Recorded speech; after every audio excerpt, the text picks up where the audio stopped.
नमस्कार दोस्तों, अचल टीचिंग के संडे सटीक शिक्षा सीरीज में आप सबका स्वागत है। आज हम बात करेंगे आप लोगों से एक सामान्य शिक्षा के विषय में। दोस्तों, आप सबको मैं एक छोटी सी कहानी सुनाऊंगा। कहानी के नाम पे आप इस वीडियो को स्किप मत करिएगा। आप लोग बचपन से अब तक प्रतिदिन किसी न किसी बात को कहानी के माध्यम से सुनते, सीखते और समझते हैं। तो एक छोटी सी शैक्षिक वीडियो में आप इस छोटी सी कहानी को सुनिए और इससे लाभान्वित होइए। मित्रों, बात है एक महात्मा और उसके चेले से जुड़ी हुई। एक कुटिया में एक महात्मा जी अपने चेले के साथ रहते थे। उनकी कुटिया के आसपास के क्षेत्रवासी लोग उनसे मिलने आते थे। कब मिलने आते थे? जब उनके व्यक्तिगत जीवन में या व्यवहारिक जीवन में किसी भी प्रकार की कोई समस्या होती थी तो आते थे महात्मा जी से, अपनी समस्याओं का निदान पूछते थे और उन सबको लाभ होता था। बाबा जी यानी कि महात्मा जी उन सभी को दिशा निर्देश देते थे और उनकी समस्याएं तुरंत हल हो जाती थी।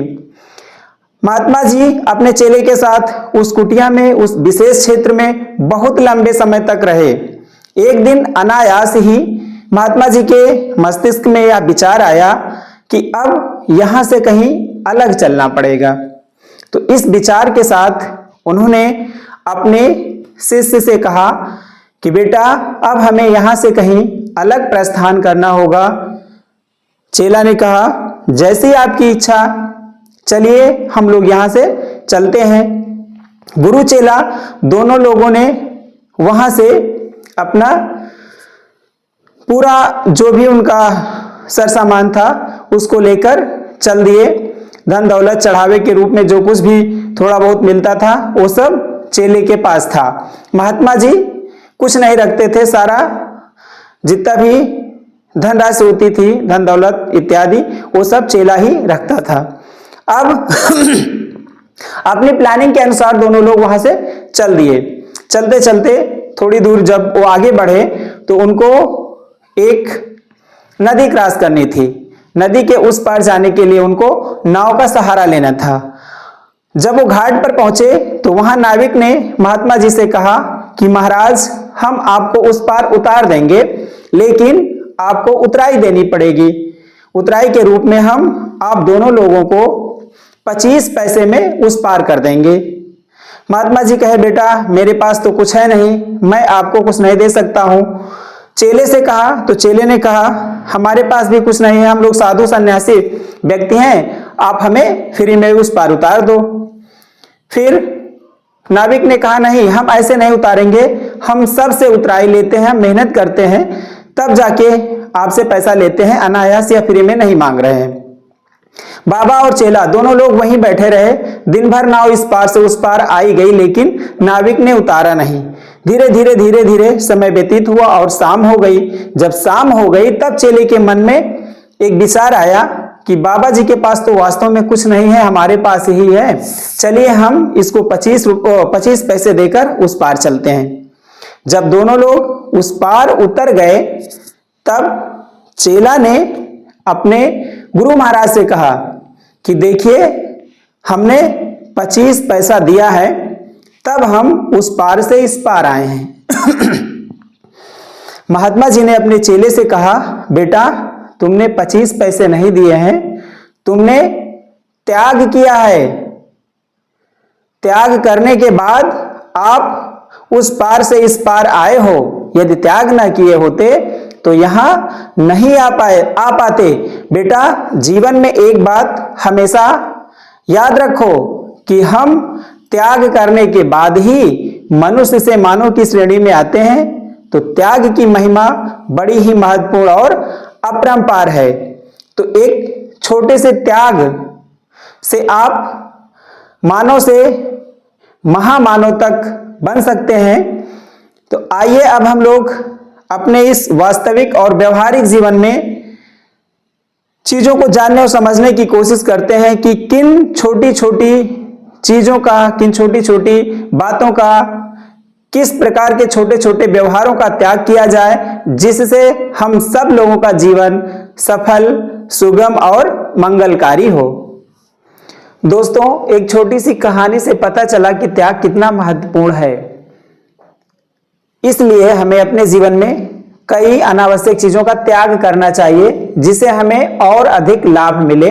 देखिए यहां पर हमने लिखा है हमें लालच का त्याग करना चाहिए, क्योंकि लालच बुरी बला आप सब लोग जानते हो, और ये भी कहावत है कि लालच बस परलोक नसावे। तो क्या जरूरत है हमें लालच करने की और इधर उधर भटकने की, परेशान होने की। दूसरा, डर। डर का त्याग कर देना चाहिए। निडर रहो, निर्भीक रहो, क्योंकि कहा भी गया है कि जो डरा सो मरा। और एक कहावत है, डर के आगे जीत है। भय, भय का भी हमें त्याग कर देना चाहिए। कहावत है, भय बिन होए न प्रीत। यदि आप भयभीत रहोगे तो किसी भी काम से आपका लगाव हो नहीं पाएगा। आप डरते रहेंगे, भयभीत रहेंगे, कोई काम नहीं होगा। फिर क्रोध, क्रोध का हमें त्याग कर देना चाहिए। क्रोध ही बहुत ही नुकसानदायक है, क्योंकि क्रोध में हमारी आंखें मूंद जाती हैं, या हम ऐसे कह सकते हैं कि क्रोध अज्ञानता से शुरू होता है और पश्चाताप पे समाप्त होता है। तो ना अज्ञानता करो और ना पछताने वाली कोई बात रह जाए। फिर झूठ, भाई झूठ बोलना पाप है, कहा गया तो हम क्यों झूठ बोले। झूठ का त्याग कर देना चाहिए। हिंसा, हिंसा का त्याग कर दो, क्योंकि कहा गया है अहिंसा परमो धर्मा। हमें मन, वचन और कर्म से किसी को कष्ट नहीं पहुंचाना चाहिए। यही काम होता है हिंसा का क्योंकि जब हम किसी को मन, वचन, कर्म से परेशान करेंगे तो हिंसा बन जाएगी। फिर अकर्मण्यता, अकर्मण्यता आपको नहीं करना है, यानी कि कर्म को प्रधानता दी गई है समाज में। कहा गया है कि कर्म प्रधान विश्व कर राखा। फिर कहावत है कि सकल पदार्थ है जग माही, कर्महीन नर पावत नाही। तो हमें हमेशा कर्मशील रहना है, न कि अकर्मण्यता करना है। हमें अकर्मण्यता का भी त्याग करना है। तनाव, टेंशन, टेंशन लेने से कुछ होने वाला नहीं है। हमें कदापि चिंता युक्त नहीं रहना चाहिए, सदैव चिंता मुक्त यानी कि टेंशन फ्री रहना चाहिए। तनाव का हमें त्याग कर देना चाहिए। फिर तुलना, तुलना तो किसी से करना ही नहीं चाहिए, कभी भी नहीं, किसी भी स्तर पर नहीं, क्योंकि इंडिविजुअल डिफरेंसेस पाया जाता है, व्यक्तिगत भिन्नताएं होती हैं। हर व्यक्ति के भीतर एक अनोखी और अद्वितीय क्षमता होती है, तो हमें अपनी क्षमता का विकास करना चाहिए, ना कि दूसरे से तुलना करनी चाहिए खुद की। फिर बेईमानी, बेईमानी कहीं भी अच्छी नहीं होती है। हमें सदैव ईमानदारी के साथ रहना चाहिए, ईमानदारी के साथ काम करना चाहिए, इसलिए हमें बेईमानी का त्याग कर देना चाहिए। फिर आलस्य, आलस बहुत बड़ा दुर्गुण है। आलस्य कभी नहीं करना चाहिए। आलस्य हमारा सबसे बड़ा शत्रु है। हम आलस में पड़े रह जाएंगे तो हमारा कोई काम नहीं होगा। एक देसी कहावत है, कहा जाता है कि अस्कतिहा के घर कोढ़ी लूटत हैं। तो कहने का मतलब यह है कि हमें कभी भी आलस्य नहीं करना चाहिए, नहीं ऐसे लोग आपसे फायदा उठा लेंगे जिनको कोई अकल और ज्ञान नहीं है।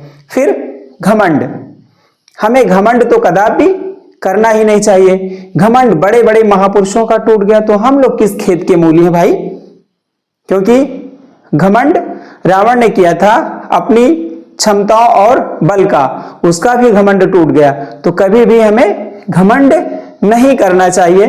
फिर व्यभिचार, व्यभिचार मतलब जो हम अनैतिक कृत्य करते हैं, जो हम कदाचार करते हैं, वो सब काम हमें नहीं करना चाहिए। हमें सदैव सदाचार करना चाहिए, सद आचरण का पालन करना चाहिए, क्योंकि कहा भी गया है कि धन यदि गया गया नहीं कछु भी, स्वास्थ्य गया कुछ जाता है, सदाचार यदि गया मनुष्य का सब कुछ ही खो जाता है। तो यदि हम व्यभिचारी हो जाएंगे तो हमारा मानवतापूर्ण व्यवहार नष्ट हो जाएगा और हम मानव की श्रेणी में नहीं रह जाएंगे, एक पशुवत जीवन हो जाएगा हमारा।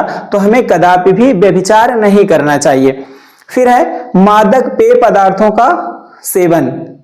हमें किसी भी प्रकार के मादक पदार्थों का सेवन नहीं करना चाहिए, क्योंकि ये हमें शारीरिक रूप से, मानसिक रूप से और सामाजिक रूप से बहुत ही कष्ट देती हैं। कोई भी नशेड़ी, गंजेड़ी, भंगेड़ी हो तो समाज में उसका उतना सम्मान नहीं होगा जितना एक सज्जन व्यक्ति का होगा। तो हमें कदापि मादक पेय पदार्थों का सेवन नहीं करना चाहिए।